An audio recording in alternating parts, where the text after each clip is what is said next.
Welcome back to the Sports News Analysis YouTube page. We'll be recapping the Thanksgiving Day games, starting with the Detroit Lions and the Houston Texans. And if you missed this game, not to rub it in, but you missed the dandy. The Texans pulled out an overtime thrilling win, 34-31 versus the Lions. We'll kind of take a look at this game from both points of view. We'll get to the missed call later and Jim Schwartz's actions that kind of compounded the situation as well. First for the Lions. I mean, it seems like the Lions are coming up with unique ways to blow games on a weekly basis. They played a lot of close games this season and seem to come up short in all of them.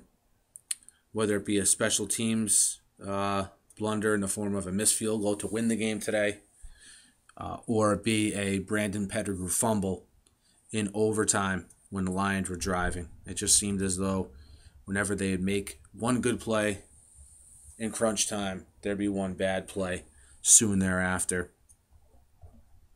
That Justin Forsett touchdown run. What basically happened there, for those of you who may be confused as you were watching, I know that the announcers did a pretty good job of explaining what actually went down. But for those of you who maybe didn't see it or still don't have a grasp of what happened, Justin Forsett, running back for the Texans, with the score 24-14 Lions, got the handoff, was tackled. It was pretty clear his knee and elbow were down. The referees did not see it that way. Forsett with, let's face it, it was a pretty heads-up play to continue the play until the whistle blew. And then the whistle never blew, so he continued to run. The call on the field was a touchdown. At that point, Jim Schwartz, in an emotional decision, and let's face it, Schwartz's emotions have gotten to him before, and it's never led to good things for his club. And who knows what the reaction will be to this. In reading some of the Detroit columnists online right after the game, I don't think it's going to be good for Schwartz there. But nonetheless, what had happened was Forsett scores the touchdown. Schwartz, in an act of anger and frustration, throws the challenge flag right away. And it's a rule that I didn't know about, but I'm not an NFL head coach like Jim Schwartz. All scoring plays are reviewed by the booth. If you throw a challenge flag as a coach, it's considered an illegal challenge. And what happens there is an unsportsmanlike conduct penalty, which pales in comparison to the fact that now that play can't be reviewed. So now the Texans have a touchdown on a play that shouldn't even have been held up in the first place. And then from that point, the Texans would claw all the way back and force overtime. Both teams missed a field goal. And then off a Brandon Pettigrew fumble, the Texans would capitalize eventually with Shane Graham hitting the game-winning field goal. The fallout for this game for the Lions, look, it probably means, well, it does mean, their playoff chances are all but done. They have a young team with, who knows, a coach that may be on the rocks now. How do they respond in the last 5 games of the season? Do they pack things up? Do they play hard? Judging by the attitudes we saw from the Lions last year in spurts when they achieved success, I wouldn't be surprised if they pack it in and don't play hard. I don't want to see that. They're a talented young team who, to be honest, when they're clicking and they're not making costly mistakes, they're a fun team to watch. So I hope they get it together. I hope Schwartz can learn to contain himself, because I think he's a good coach. But we'll see. Time will tell on that. The Texans, on the other hand, look, the Texans, well, it seems like the Lions look for ways or find ways to lose games.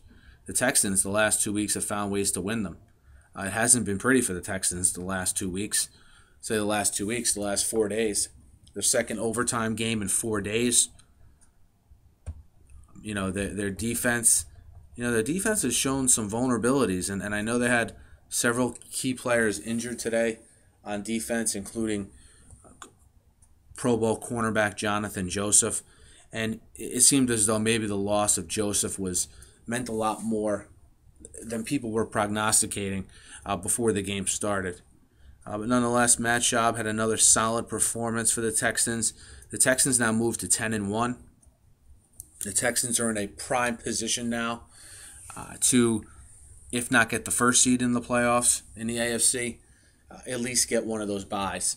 And with the state of the rest of the AFC South, with the Colts with 4 losses behind them, the Texans could very well wrap up the division here in the next couple of weeks and be able to really have their ducks in a row as we head into the postseason.